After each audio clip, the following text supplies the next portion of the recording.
Salve, salve, fiel torcida! Sejam bem-vindos ao canal Fala Coringão. Eu sou o Cauê, criador desse projeto que reúne conteúdo sobre o Corinthians nas redes sociais.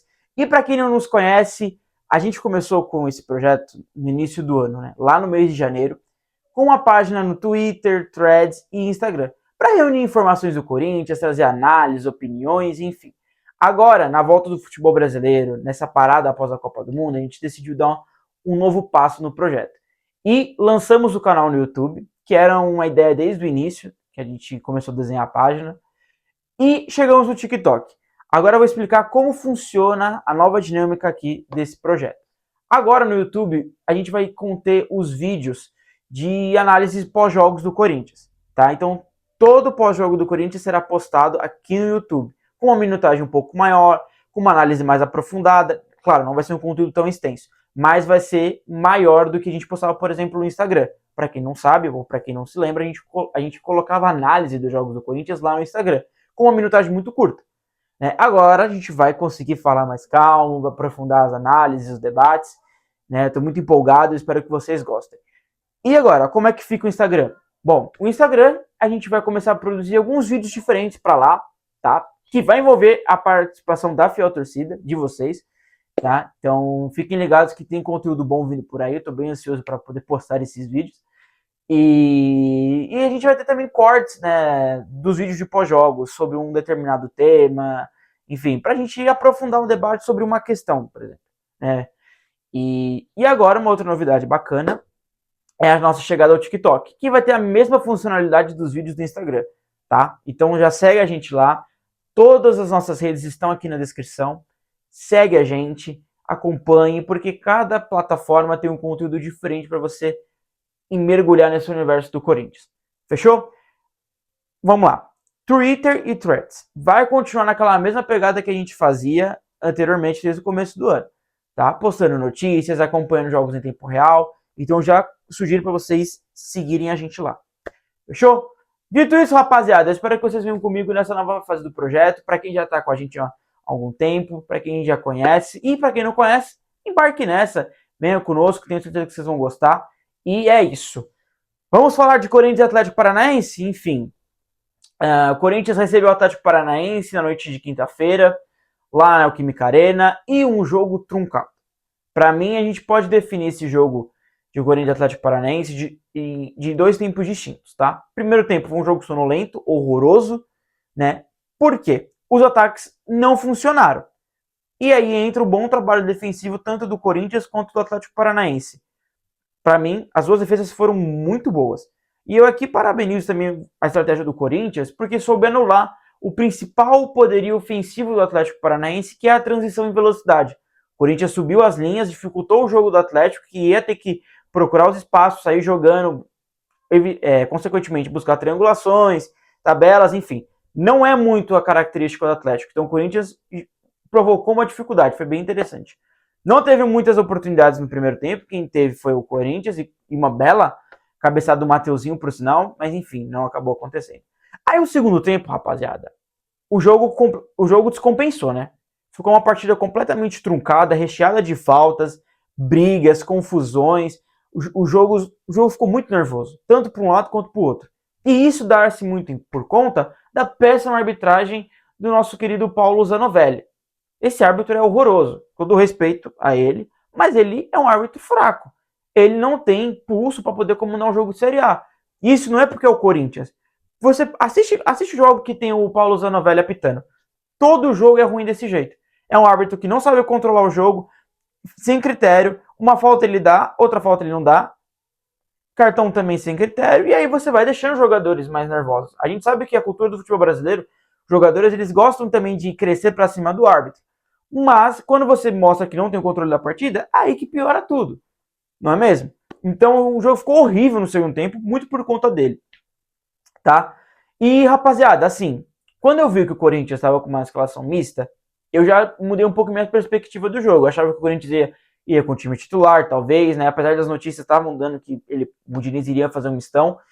Mas mesmo assim, eu achei que o Corinthians ia ter uma outra postura por estar jogando dentro de casa. E por esse estilo do Fernando Diniz, né, de jogar para cima e tudo mais. Mas não foi, né? Apesar de que com a entrada de Yuri e Caio César, a gente até criou uma fumaça, teve umas boas oportunidades, mas depois também parou. Enfim, não acho de todo mal a gente empatar com o Atlético Paranaense em casa. É um adversário difícil, tá na parte de cima da tabela.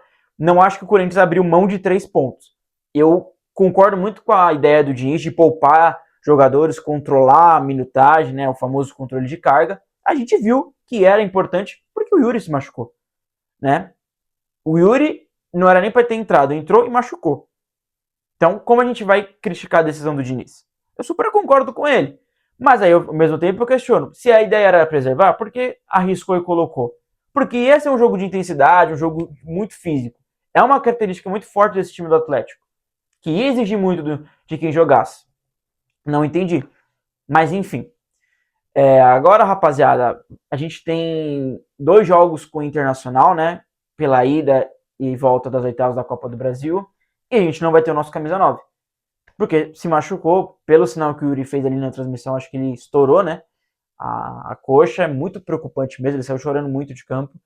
E assim, bizarro, a gente perdeu o nosso camisa 9, artilheiro da temporada, prestes a jogar um mata-mata de Copa do Brasil, e na outra semana começa o mata-mata da Libertadores, né? Enfim, ainda no campo das lesões, a gente teve também a lesão do Zaccaria, né? É uma imagem muito feia. Ele torce o joelho para dentro, horrível, uma coisa muito assustadora de se ver, né? E a gente sabe que essa lesão vai ser grave, do grau 1 ao 10, mesmo que seja um grau 1, vai ser ruim essa lesão, porque envolve o joelho, né? A repórter lá da transmissão da Casa TV estava falando que o DM do Corinthians estava suspeitando de uma ruptura dos ligamentos, cara, para aí já perde a temporada praticamente, né? E aí, cara, assim, a gente perdeu 2 jogadores nessa partida contra o Atlético Paranaense muito importantes pra gente. O Yuri, que é o nosso artilheiro, camisa 9 titular, né, fazedor de gols. Você perder um cara desse pro mata-mata é muito ruim. E você perde o Zaccaria Labiá, que para mim o Fernando Diniz utilizava como um 12º, 13º jogador. Ele entrava na maioria dos jogos com o Diniz, estando no banco de reservas. Ou quando começava como titular. Então, cara, eu acho que são 2 baixas importantíssimas pra gente. E aí me preocupa muito de como vai ficar esse time do Corinthians para os próximos jogos, né? E aí isso dá margem para um outro fato também que tá pipocando muito nessa semana aí, né? Que é a renovação do Memphis Depay. O Memphis tem que chegar, assinar contrato e domingo tá jogando contra o Inter. Independente do que a diretoria do Corinthians quer ou não. A renovação do Memphis já era importante, eu já achava que tinha que renovar anteriormente. Agora ficou cada vez mais importante essa renovação. Cada vez mais essencial para esse time do Corinthians. A gente precisa ter um jogador desse nível, decisivo, desse porte dentro do elenco do Corinthians, né? Porque se chegar numa bola dele, ele pode decidir o jogo. Ou quem não lembra o que ele fez no mata-mata da Copa do Brasil ano passado. Essencialmente naquele jogo contra os porcos. Não é mesmo? E sem contar o que ele fez na arrancada do Brasileirão de 2024. Que pode colocar ali naquelas 9 vitórias seguidas, 8, não lembro o número certo agora, de que umas 3, 4, até 5 foi na conta dele, tá? Enfim, o que era já importante se tornou essencial. A renovação do Memphis, você gostando ou não, a gente precisa ter um jogador desse nível no nosso time titular, tá? Vai depender de quem? De Guinegão? Dieguinho? Desculpa, são jovens, não quero queimá-los, mas não tem peso de um Yuri Alberto, um Memphis Depay. E a nossa outra opção que a gente tinha também pro ataque, que era o Vitinho, se machucou. Né? Enfim. E aí, rapaziada, é isso, tá? Outro tópico que eu quero tocar aqui é o gramado da Neoquímica Arena. Conseguiram acabar com um dos melhores, se não o melhor, gramado do futebol brasileiro. Um gramado que era referência, elogiado por todo mundo, nacionalmente e internacionalmente, foi destruído nessa parada para a Copa do Mundo. Sim, já não basta tudo acontecer o que acontece com o Corinthians, conseguiram destruir nossa maior referência, que era o gramado. Tá? Essa lesão do Zacarias, do joelho, eu coloco na conta desse gramado horrível. E vamos lembrar também que durante os últimos treinos da intertemporada, um treino que o Corinthians fez lá na Neoquímica Arena, o Ranieri torceu o tornozelo nesse gramado horroroso.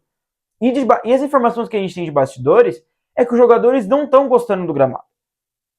Pô, cara, como conseguem estragar um gramado que era referência? Como tiveram essa proeza? Sabe? E assim, eu espero que essa situação mude, porque estão dizendo aí que a reforma não foi 100% concluída. E eu espero que ela não seja concluída realmente. Porque quem assiste o jogo lá da Neoquímica Arena, eu fui lá na Arena, no jogo contra o Remo, e aqui de casa, quando eu vi o jogo hoje contra o Atlético Paranaense, cara, assim, bizarro. Os jogadores chutam ou dá um passe mais forte, dá uma chegada, sai tufo de areia do gramado. Eu nunca vi o gramado da Neoquímica Arena desse jeito. Em mais de 10 anos de estádio. Então, assim, que resolvam essa parada aí. Porque não é possível que conseguiram destruir uma coisa que era tão boa, que era referência.